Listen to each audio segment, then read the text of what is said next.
In this video, I'm going to talk you through how to choose and register a web hosting provider. Well, the first thing that you need to do is to find a web host that has a good reputation. And to do that, you want to ask around, you want to look on marketing forums and web design forums and that sort of thing. And just simply ask around for recommendations, and people who have used a particular web hosting company and are happy with it will come forward and say, yes, you should go with this particular company.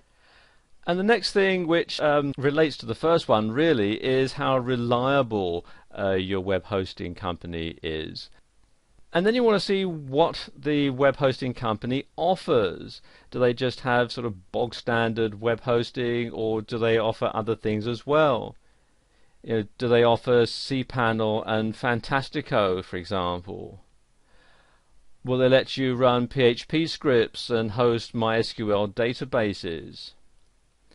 What about the software that comes included? Do they have WordPress or Joomla or shopping carts and so on? All these considerations need to shape your decision. And then there's the operating system that the web hosting company runs their servers under. Most web hosting companies run Linux. Some offer Windows, some offer both. You might need Windows if you're going to run certain back office operations, for example.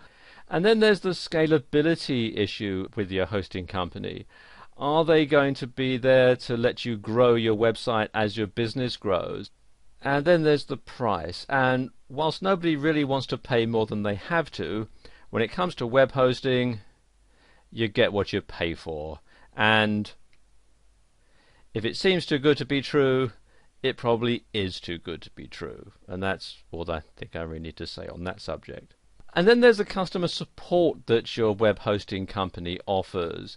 And this can be very, very important, because once your website's down, then you're losing money. So you need to get it sorted out as soon as possible. So you need to be able to get onto your web hosting company right away if there's a problem. So does your web hosting company offer 24-hour live chat, for example, so you can communicate with someone any time of the day or night?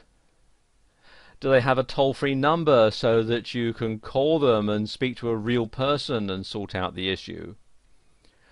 Or do they just have an email help desk where you submit a ticket and they get round to answering it when they feel like it? All these sort of things had to be taken into consideration. And the final consideration is the server location, where the server is physically located. For 9 out of 10 people trading online, this doesn't really matter. You're trading internationally, and where your server is doesn't really come into it. But for some people, it can be a very important consideration. For example, if you run a website for an offline business and most of your customers are local, then it makes sense to have a web server, if not locally in the same town, certainly within the same country, simply because you can then avoid currency fluctuations because the bills will be in your local currency. And then there are the legal issues. Now, I'm not a lawyer, so I'm not going to go into a lot of detail about this. But do bear in mind that every country is different. There are some things that are perfectly legal to do in your home country that might get you sent to jail if you do them somewhere else.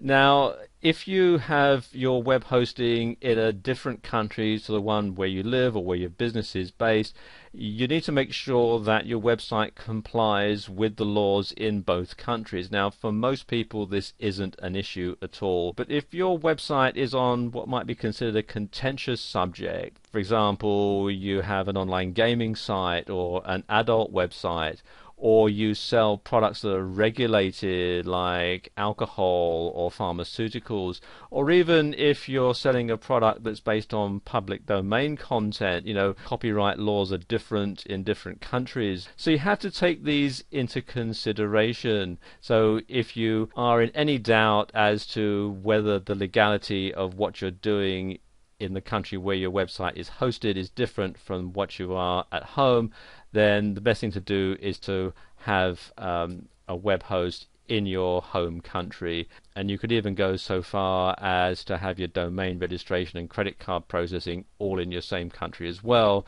because then it just falls under one jurisdiction, and that's not legal advice, it's just common sense.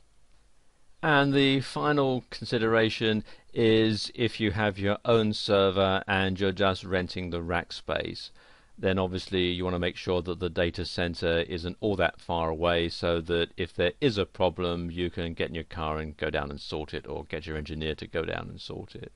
So like I say, for 9 out of 10 people watching this video, location isn't going to be a problem, but if you're the 1 in 10 person, then it's something that you need to consider very carefully.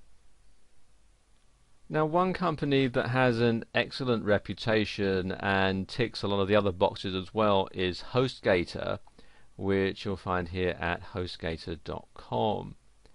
And it's very simple to sign up with HostGator, and as you can see, their prices aren't too bad either. What you do is come down to where it says View Web Hosting Plans, and it takes you to this page, and you can see the different hosting plans and also what you get with them. For example, they've got cPanel and MySQL databases and software like Joomla and WordPress and so on. So let's say I'm just starting out and I decide I want to go with their so-called Hatchling plan, which you can find here. All you have to do is click on the Order Now button. Takes you through to this page where you can either choose a domain name and HostGator will help you register it, or you can enter an existing domain name if you have one already. I already have one that I'm going to use, so I'm just going to enter it here. It's anothercompany.co.uk, and if you have a coupon code, you can enter it here. As you can see, at the time that I'm making this video, they have a special offer going, so it's already been automatically entered in. And then click to step 2, and this is basically where I put in all the billing information, the username and the security PIN number, and then I enter all my credit card information and so on, and then read the terms and conditions, of course, and then click on the button here to create my account. And what will happen next is HostGator will set this up for me, and then they'll send me an email which will have the name servers listed. And then what I'll do is change the name servers on my domain registrar so that they point to HostGator. And that's it. After, it can be up to an hour or so to get it all set up, but then I can simply log on to my website, log into my cPanel, start uploading all the data that I want to have on my website, and hey presto, I'm in business. It's that simple.